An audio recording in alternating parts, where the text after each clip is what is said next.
Good morning students. आज हम 73वां संविधान संशोधन पढ़ेंगे।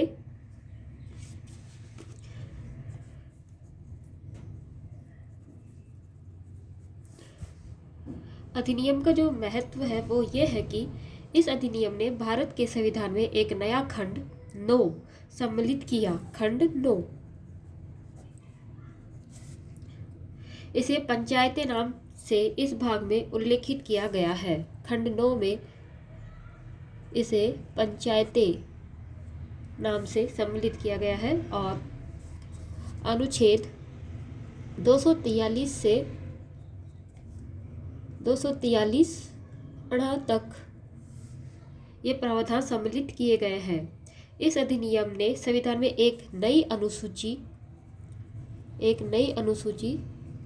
11वीं अनुसूची भी जोड़ी।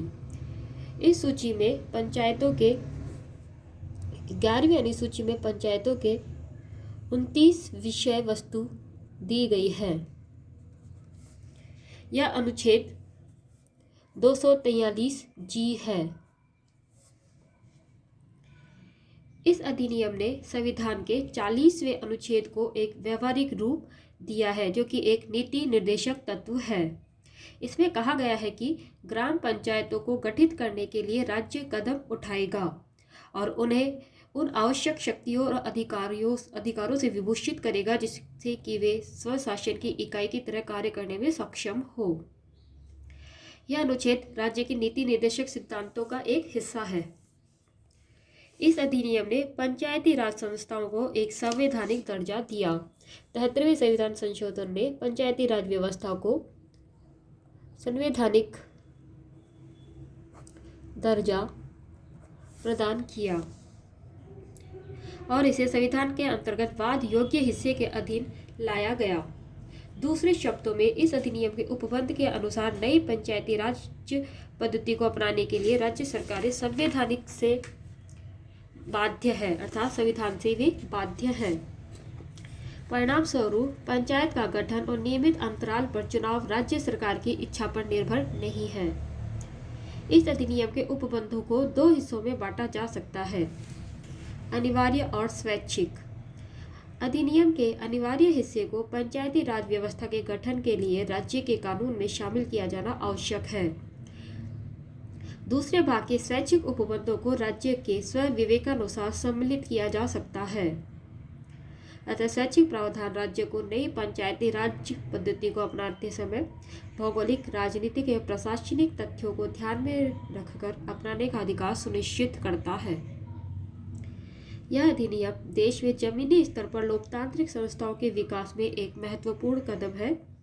यह प्रतिनिधित्व लोकतंत्र को भागीदारी लोकतंत्र में बदलता है। यह देश में लोकतंत्र को जमीनी स्तर पर तैयार करने की एक क्रांतिकारी संकल्पना है। 73वें संविधान संशोधन की प्रमुख विशेषताएं।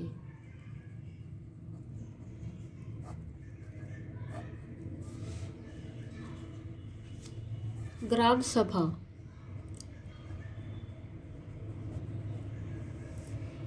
यह अधिनियम पंचायती राज के ग्राम सभा का प्रावधान करता है।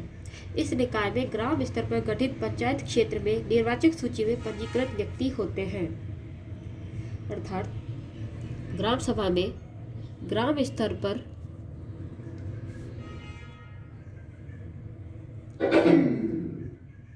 गठित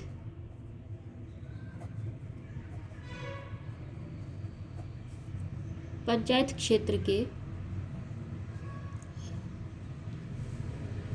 निर्वाचक सूची के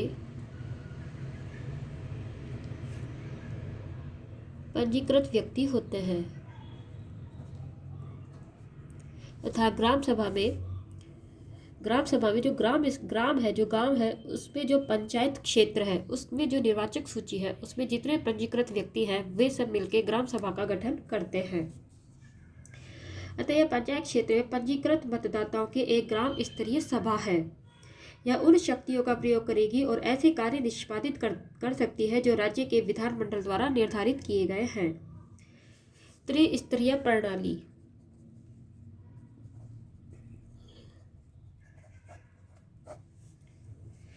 इस अधिनियम में सभी राज्यों के लिए त्रिस्तरीय प्रणाली का प्रावधान किया गया है, अर्थात ग्राम, माध्यमिक और जिला स्तर, अर्थात ग्राम, माध्यमिक और जिला स्तर। अतः यह अधिनियम पूरे देश में पंचायत राज की संरचना में समरूपता लाता है। फिर भी ऐसा राज्य जिसकी जनसंख्या 20 लाख से ऊपर न हो को माध्यमिक स्तर पर पंचायतों को गठन न करने की छूट देता है। सदस्यों एवं अध्यक्ष का चुनाव। ग्राम, माध्यमिक तथा जिला स्तर पर पंचायतों के सभी सदस्य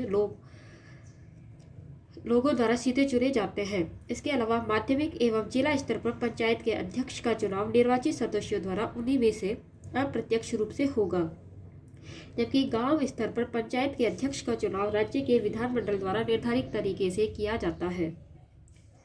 सीटों का आरक्षण। यह अधिनियम प्रत्येक पंचायत में सभी जो तीनों स्तर हैं वहां पे अनुसूचित जाति और एवं जनजाति को उनकी संख्या के कुल जनसंख्या के अनुपात में सीटों का आरक्षण उपलब्ध करवाता है। राज्य विधानमंडल गांव या अन्य स्तर पर पंचायतों में अनुसूचित जाति एवं जनजाति के लिए अध्यक्ष के पद के लिए आरक्षण भी प्रदान करता है। इस अधिनियम में यह व्यवस्था की गई है कि आरक्षण के मसले पर महिलाओं के लिए उपलब्ध कुल सीटों की संख्या, इसमें वह संख्या भी शामिल है जिसके तहत अनुसूचित जाति जनजाति में महिलाओं को आरक्षण दिया जाता है, 1/3 से कम न हो। इसके अतिरिक्त पंचायतों में अध्यक्ष एवं अन्य पदों के लिए हर स्तर पर महिलाओं के लिए आरक्षण 1/3 से कम नहीं होगा, अर्थात महिलाओं को 1/3 आरक्षण दिया गया है। यह अधिनियम विधानमंडल को इसके लिए भी अधिकृत करता है कि वह पंचायत अध्यक्ष के कार्यालय में पिछड़े वर्गों के लिए किसी भी स्तर पर आरक्षण की व्यवस्था करे। पंचायतों का कार्यकाल। यह अधिनियम सभी स्तरों पर पंचायतों का कार्यकाल 5 वर्ष के लिए निश्चित करता है, तथापि समय पूरा होने से पूर्व भी उसे विकसित किया जा सकता है। इसके बाद पंचायत गठन के लिए नए चुनाव होंगे। इसकी 5 वर्ष की अवधि खत्म होने से पूर्व या विकसित होने की दशा में इसके विकसित होने की तिथि से 6 माह खत्म होने के अवधि के अंदर अंदर चुनाव कराने होंगे। परंतु जहाँ शेष अवधि जिसमें भंग पंचायत काम करती रहती है 6 माह से कम है, वहाँ इस अवधि के लिए नई पंचायत का चुनाव आवश्यक नहीं होगा। यह भी है कि एक भंग पंचायत के स्थान पर गठित पंचायत जो भंग पंचायत की शेष अवधि के लिए गठित की गई है वह भी भंग पंचायत की शेष अवधि तक ही कार्यरत रहेगी। अर्थात यदि 5 साल से पूर्व ही कोई पंचायत भंग हो जाती है तो जो चुनाव होंगे वो शेष अवधि के लिए ही होंगे, पूरे 5 साल के लिए वो नहीं होंगे। वह भंग पंचायत की शेष अवधि तक ही कार्यरत रहेंगे। दूसरे शब्दों में हम एक पंचायत जो समय पूर्व भंग होने पर पूर्व गठित हुई है वह पूरे 5 वर्ष की निर्धारित अवधि तक कार्यरत नहीं होती, बल्कि केवल बचे हुए समय के लिए ही कार्यरत होती है। अनर्हताएं। कोई भी व्यक्ति पंचायत का सदस्य नहीं बन पाएगा यदि उसमें निम्न अनर्हताएं होंगी। वह राज्य विधानमंडल के लिए निर्वाचित होने के उद्देश्य से संबंधित राज्य में उस समय प्रभावी कानून के अंतर्गत हो अथवा राज्य विधानमंडल द्वारा बनाए गए किसी भी कानून के अंतर्गत, लेकिन किसी भी व्यक्ति को इस बात का अयोग्य घोषित किया जाएगा कि वे 25 वर्ष से कम आयु का है यदि वह 21 वर्ष की आयु पूर्ण कर चुका है। अयोग्यता संबंधी सभी प्रश्न राज्य विधानमंडल द्वारा निर्धारित प्राधिकारी द्वारा संदर्भित किए जाएंगे।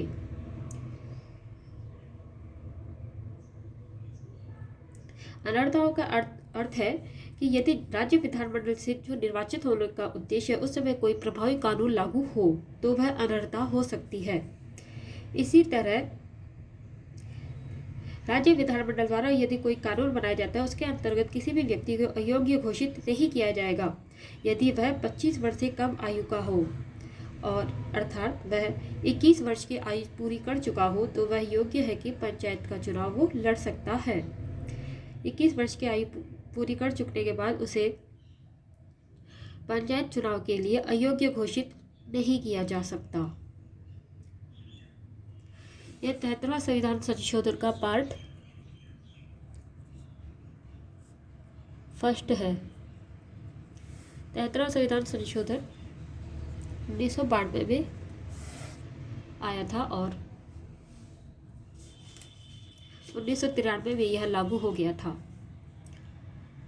धन्यवाद।